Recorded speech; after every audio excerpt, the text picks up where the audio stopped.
Protractor, set square and ruler, ये तीन चीजों के बेसिक शेप को यूज करके आपको एक इंटरेस्टिंग 2D कंपोजिशन बनाना है। तो आप किस तरीके से बनाओगे? यस, इसे अच्छे तरीके से समझने के लिए इस क्लास के अंत तक बने रहिए।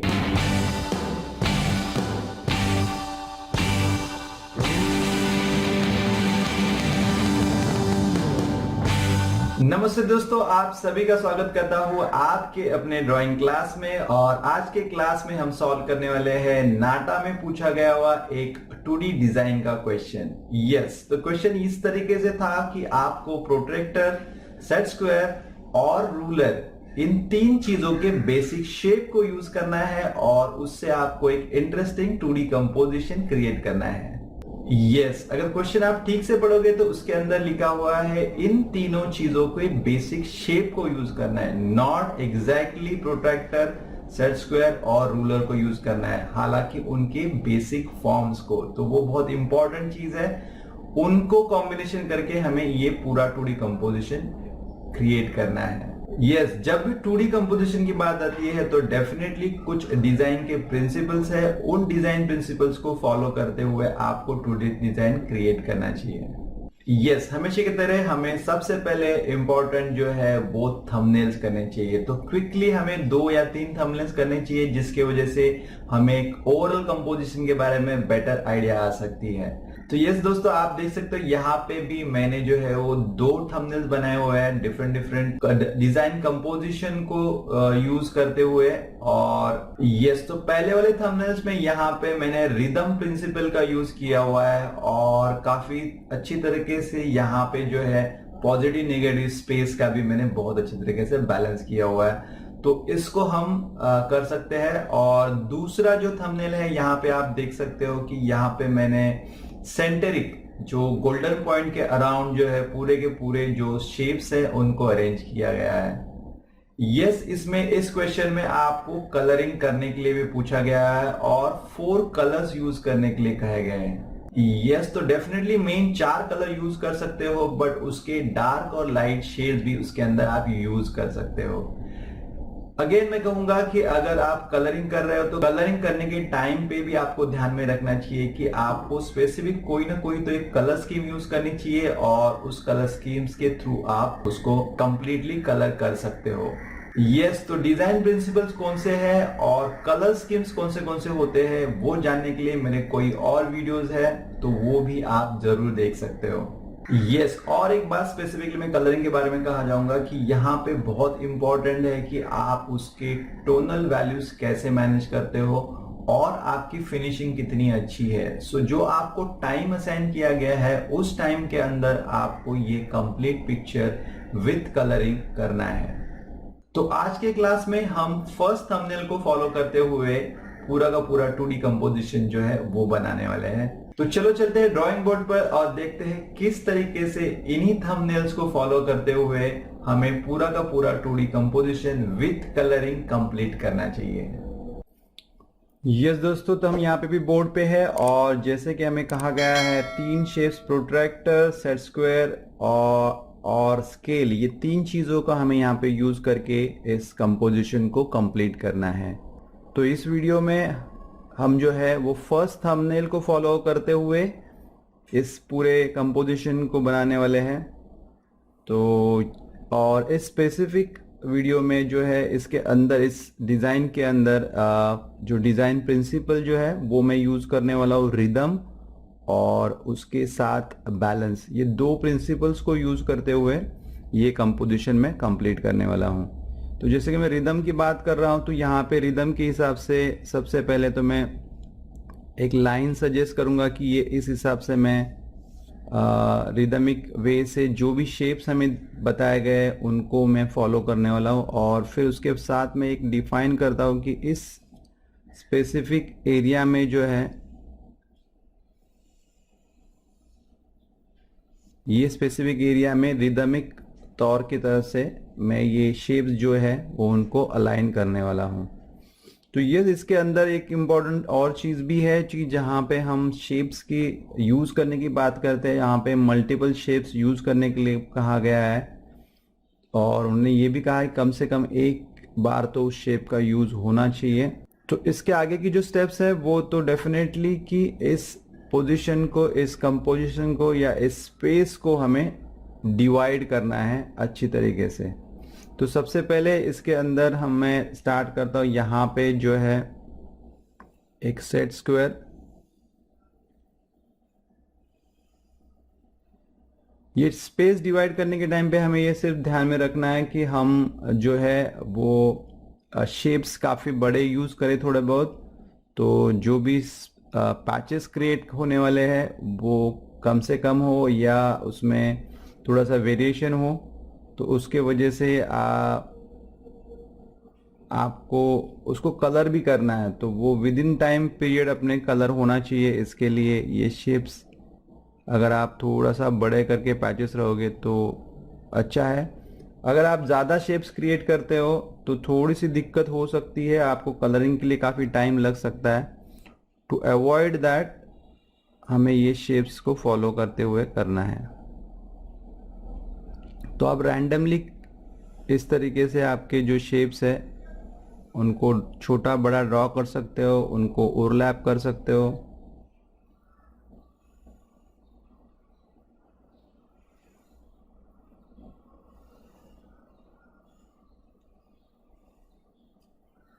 इसको स्पेस डिवीजन कहा जाता है और इस हिसाब से जिस तरीके से बैलेंस में छोड़ रहा हूँ यहाँ पे, वो यहाँ पे आप देख सकते हो। और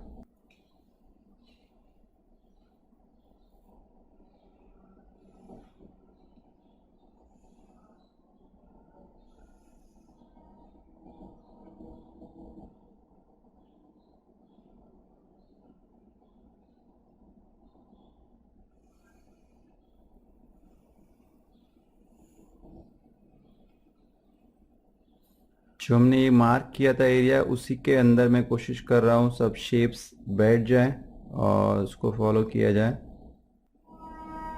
और सेम टाइम पे वो एक दूसरे के ऊपर ओवरलैप भी हो।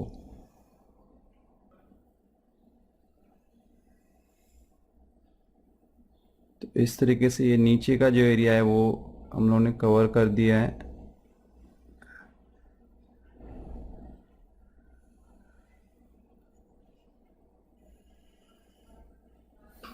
तो इसमें कितने शेप्स ऐड करने चाहिए और कितनी स्पेस डिवीजन करनी चाहिए, ये सब चीज़ों की आइडिया जो है आपको खुद, आप अगर प्रैक्टिस करते हो तभी आ सकती है। और आपकी स्पीड के हिसाब से आप इसके अंदर कितना सिंपल रखना है या कितना कॉम्प्लेक्स जाना है, वो सब चीज़ें आप डिसाइड कर सकते हो।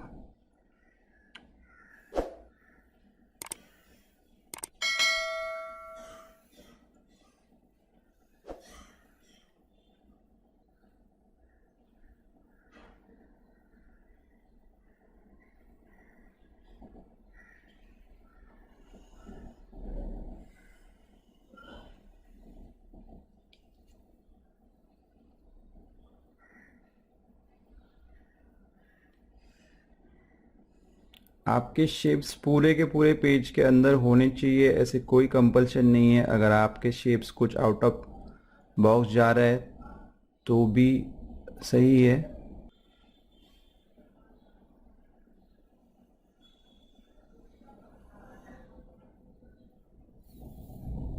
तो यस, इस तरीके से हम लोगों ने स्पेस डिवीजन जो है वो कर दी है। ये काफ़ी स्पेस एम्प्टी रखी हुई है। और दूसरी चीज़ यहाँ पे कि जैसे हम लोगों ने फ़िलहाल तो दो ही शेप्स यूज़ किए हुए हैं और जो थर्ड शेप है वो स्केल का है, जो यहाँ पे मैं यूज़ करना चाहूँगा बहुत लाइट और सेटल वे से।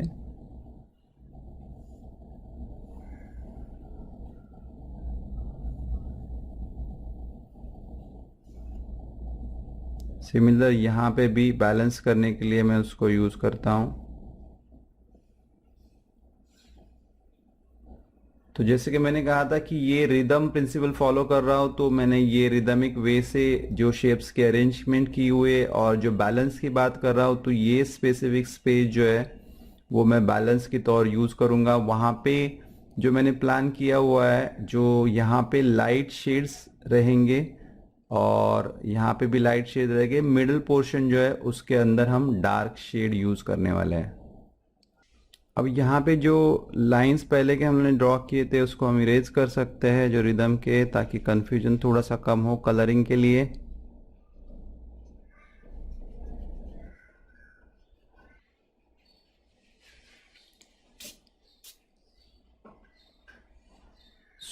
जैसे कि क्वेश्चन में पूछा गया है कि आपको 4 कलर्स को यूज़ करके इस कंपोजिशन को कंप्लीट करना है। तो इसका मतलब है कि 4 कलर्स और उसके शेड्स भी, आप उसके टोन्स भी है जो उसको यूज़ कर सकते हैं। बट हालांकि जैसे कि 4 कलर है और ड्राई कलर है, तो यहाँ पे मैंने ये 4 कलर चूज़ किए हुए हैं, जिसमें आप लेफ्ट साइड के दे सकते हो 2 वार्म कलर्स है और राइट साइड के जो है वो 2 कूल कलर स्कीम्स है।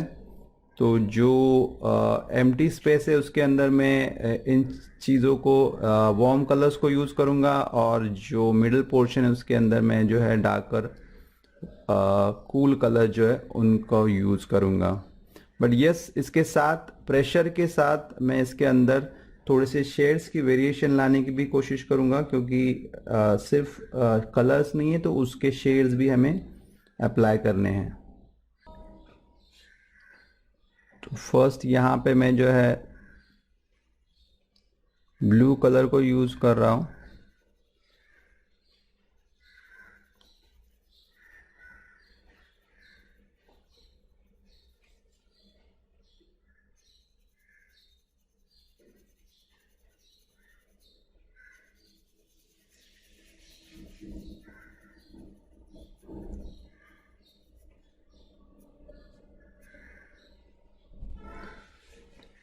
सेम टाइम पे यहाँ पे भी मैं ब्लू की शेड ले रहा हूँ, बस इसको हल्का सा डार्क कर रहा हूँ इस शेड को।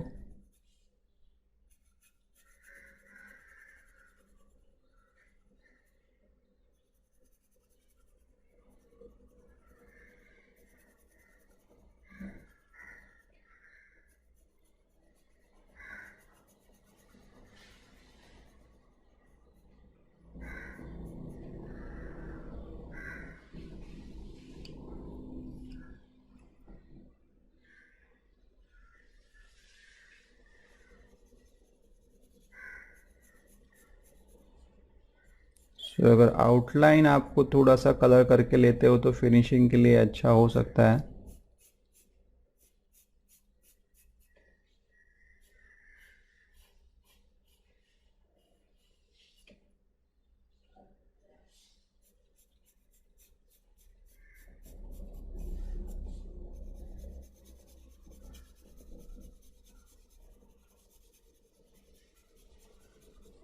अगेन इसके टाइम पे अगर आप एक स्पेसिफिक स्ट्रोक डायरेक्शन डिसाइड करते हो और उसके साथ फील करते हो तो एक इवननेस जो है उसके अंदर आ सकता है।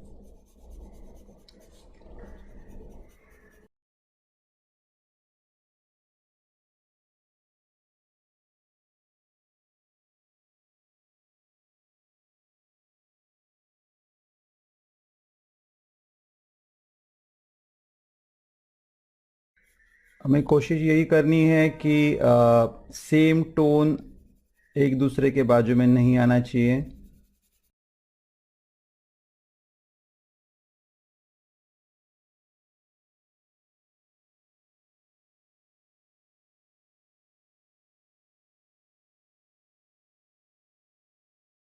और इस टाइप के कंपोजिशन में ज़्यादा करके इम्पोर्टेंट जो चीज़ होती है वो है स्पेस डिवाइडेशन। अगर स्पेस आपको अच्छे तरीके से डिवाइड करने आ जाएगी तो बहुत अच्छी बात है।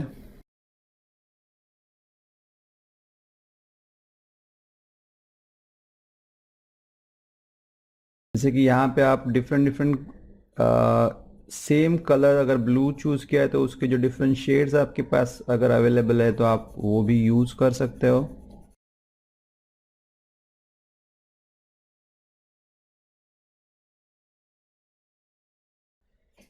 और हो सके उतना अगर बॉर्डर के साइड पे आप डार्कर शेड यूज़ करते हो तो एक अच्छी बात है, तो प्रॉपर बॉर्डरिंग उसको मिल जाता है।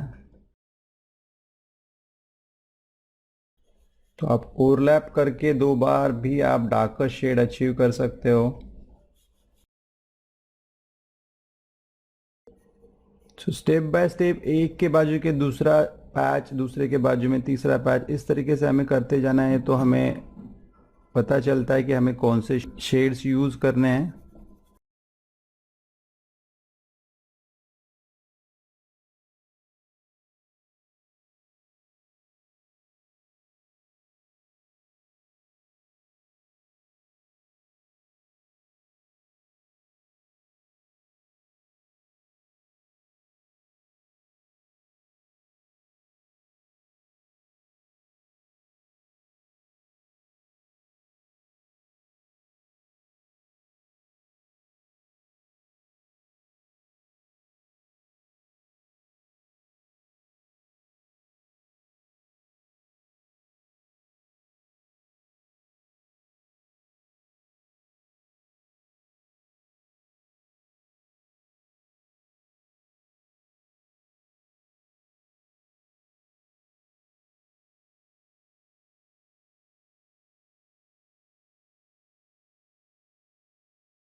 तो इस तरीके से हम लोग ने जो है सेंटर पैच जो है वो ब्लू और ग्रीन शेड के साथ फिलअप किया हुआ है। और जैसे कि मैंने कहा था, जो बाकी का स्पेस है वो मैं वार्म कलर्स में कलर करने वाला हूँ। तो यस, उसके लिए मैं येलो और ऑरेंज शेड्स को यूज़ करूँगा ताकि एक बैलेंस और नेगेटिव स्पेस बहुत अच्छे तरीके से उठ के आए।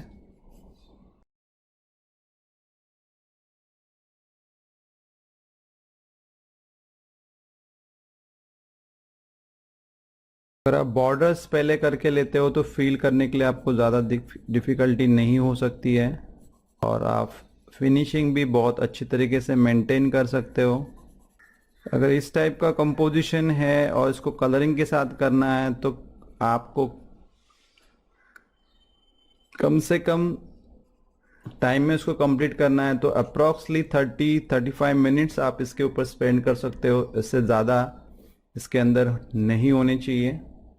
जिस तरीके से क्वेश्चन है और क्वेश्चन के मार्क्स है उसके हिसाब से हमें टाइम डिवाइड करने आना चाहिए, और उतना ही टाइम हमें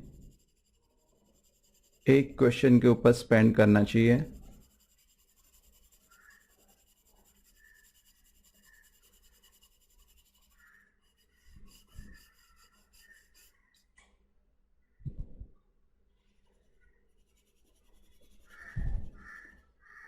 जैसे कि ऑरेंज की शेड यहाँ पे मैं जो है वो लाइट ही यूज़ कर रहा हूँ, क्योंकि मुझे उसको ज़्यादा डोमिनेंस नहीं करना है।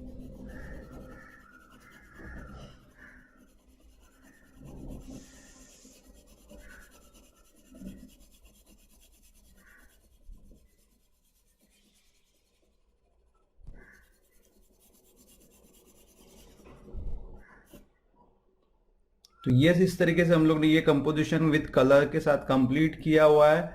उसके साथ जो है यहाँ तक भी आप करोगे तो भी आपके क्वेश्चन के हिसाब से इनफ है, बट आप इसके साथ कुछ इसमें अंदर एडिशन करना चाहते हो और आपके पास टाइम है, आप टाइम और थोड़ा सा स्पेंड कर सकते हो, तो कुछ चीज़ें जो है मैं उस पर दिखाता हूँ वो आप अप्लाई कर सकते हो। जैसे कि यहाँ पे आप कुछ कुछ जगह पे, जैसे कि ये पैचेस है, उस कुछ कुछ जगह पे आप एज अ पैटर्न करके लाइंस जो है वो ड्रॉ कर सकते हो, जिसके वजह से एक डिफरेंट पैटर्न उसके अंदर अच्छी तरीके से आप डिज़ाइन में ला सकते हो।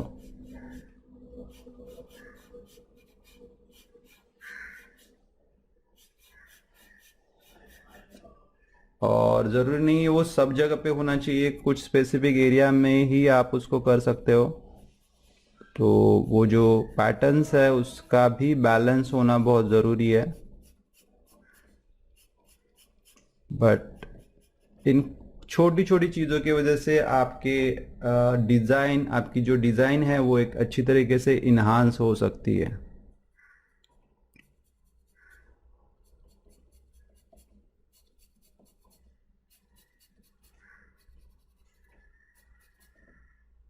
और जैसे कि यहाँ पे येलो पैचेस है तो उसके अंदर आप ऑरेंज से डॉट क्रिएट करके एक पैटर्न क्रिएट कर सकते हो।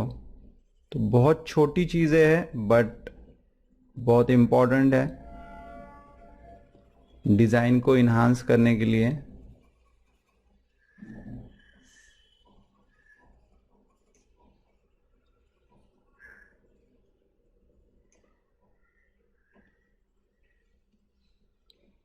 डेफिनेटली इन सब चीज़ों के वजह से आपके मार्क जो है वो बढ़ सकते हैं, चांसेस है बढ़ने के।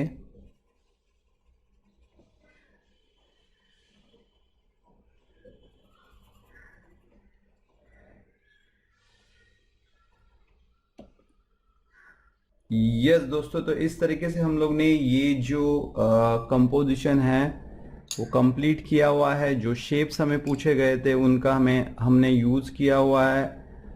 उसके साथ जो हमें स्पेसिफिक कलर्स, 4 कलर्स यूज़ करने के लिए कहा था, वो भी हम लोग ने इसको फॉलो किया हुआ है। और इस तरीके से हम लोगों ने हमारा complete design with in time period complete किया हुआ है। यस दोस्तों, तो ये था आज का क्लास, जिस क्लास के अंदर हम लोगों ने बहुत अच्छी तरीके से देखा कि जो स्पेसिफिक एलिमेंट्स हमें दिए जाते हैं उन एलिमेंट्स को फॉलो करते हुए हमें किस तरीके से 2D डिजाइन कंप्लीट करनी चाहिए, किस तरीके से हमें डिजाइन प्रिंसिपल को यूज करना चाहिए और किस तरीके से हमें कलर स्कीम्स को भी यूज करना चाहिए। तो दोस्तों, आशा करता हूं कि आपको ये आज का क्लास बहुत पसंद आया होगा और आप इससे बहुत अच्छे तरीके से समझोगे कि किस तरीके से 2D कंपोजिशन को ड्रॉ किया जाता है। अगर आपको आज का क्लास पसंद आया हुआ है और अगर आपको इस क्लास के बारे में कोई भी डाउट है तो दोनों भी चीजें आप मुझे कमेंट बॉक्स में लिख के भेज सकते हैं। मैं जल्द से जल्द कोशिश करूंगा उन सभी को आंसर करने का। यस, अगर आपके पास भी कुछ ऐसे इंटरेस्टिंग आइडियाज है तो प्लीज मेरे फेसबुक पेज पे आके आप अपलोड कर सकते हो ताकि आपके सभी फ्रेंड्स के लिए भी एक ग्रेट रेफरेंस, एक ग्रेट ऑप्शन हो सकता है। हाँ तो दोस्तों, अगर आपने अभी भी मेरे चैनल को सब्सक्राइब नहीं किया है तो प्लीज सब्सक्राइब कीजिए और नोटिफिकेशन बेल आइकॉन को भी प्रेस कीजिए, तो आने वाले सभी क्लासेस के बारे में आपको नोटिफिकेशन मिलती रहेगी। तो इतना ही था आज के क्लास में। मिलते हैं नेक्स्ट क्लास में कुछ नए क्वेश्चन के साथ, कुछ नए सॉल्यूशंस के साथ।